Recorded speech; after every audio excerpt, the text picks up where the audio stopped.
name is Bidal24, and right with me is the South Sudanese biggest comedian, Jeshkamando. How are you, brother? I'm okay, brother. How are you? I'm good. How's comedy? Yeah, comedy is good. As you can see, this is survival for some of us. Okay, so it's a survival for some of us, not everyone. Yeah, no, not everyone. Are you a comedian? I'm not a comedian. Okay, like let me go straight to the points. Like being a comedian, you always have to come up with new fans to climb on the stage. How do you manage that?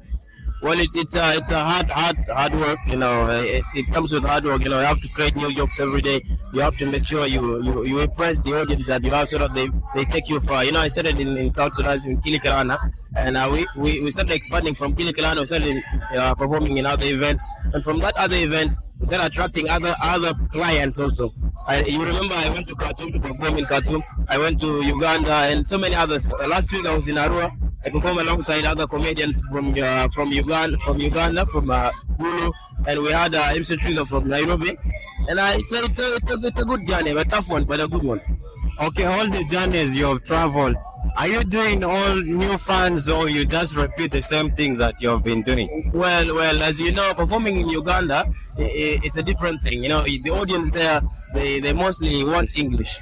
Okay, I performed in Kampala, I performed in Bulu, performed in Arua like 2 times. So most of this audience in Uganda, they want English. So I performed in Khartoum. Most of the audience in Khartoum want the pure Arabic. Even if, although there's a small Juba Arabic, but you have to make sure that you give them the pure Arabic so that they understand. And the audience in Juba are actually different.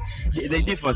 You know, you cannot perform the same jokes that you perform in Kilikirana, or maybe in an event where there's 90% youth. You cannot perform those jokes in an event where they are 90% old women or children, like weddings. No. Weddings is mostly attended by women, old women, children, old men. So I just didn't bear that. You have to keep them aside. So that's why I'm saying, like, most of these events, they jokes differ. There are specific jokes for specific events. Before we go far, how did you get that name, Jeshkamando? Well, it started way back in Kilikirana here. You know, when I came, I was called Wokil, Wokil. But then I started making jokes about soldiers. You know, and I would just stage, you know, Jeshkamando, Amal. So every time when they call me, put your hands together, Wokil, shout, Jeshkamando. So if I do another joke that is not about soldiers, people will shout, Jeshkamando. Then I will go back to those jokes about soldiers. You know, they like it. So the MC started calling me Wokil, Jeshkamando. So I said, okay, since this is my trademark, I should keep it. And that's how I differentiate myself from the rest of the comedians. You know, about with doing jokes about soldiers, doing jokes about you know, our people. Okay, do you have a manager, or are you under any management? Well, being under any management, I would say no. But yes, I have a manager. I have an entertainment company. But being under any management, no. I'm a freelance comedian. I always do my deals direct. But maybe one time, I can open my own record. I will open my own. Let's just say record label, because I'm planning on also dwelling into music, signing in musicians, and also do a film industry.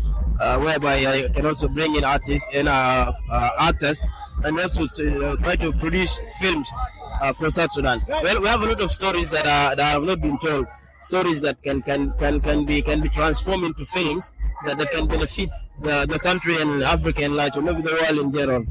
What's the name of your label? The one you're planning to sign the artists and the comedians. Well, this is a secret, but so far the company that I have is called Certain Entertainment. But the label, or maybe the film industry, has not yet come. This is a secret, so it's going to be out very soon. You see it everywhere on social media, on all our social media handles. As a comedian moving across East Africa, Africa in general, yes, what challenges do you face? Well, there are a lot of challenges. For example, with cracking new jokes, because you go to a different environment and you don't know what are the concepts that they can understand better. Like in Juba here, we know how what people the challenges that they face. Making jokes is all about creating jokes from the current situations, things that are going on in this. And when you go, for example, to Arua, their concept is different. Okay, so you have to first look at them, study them, and see how you can transform these jokes that they have, or maybe how you can create new jokes about Arua, or maybe about the people around there. Think something that can be similar to them, something that like can go with their lifestyle, daily lifestyle. Okay, apart from comedy, what else do you do, like in your daily basis?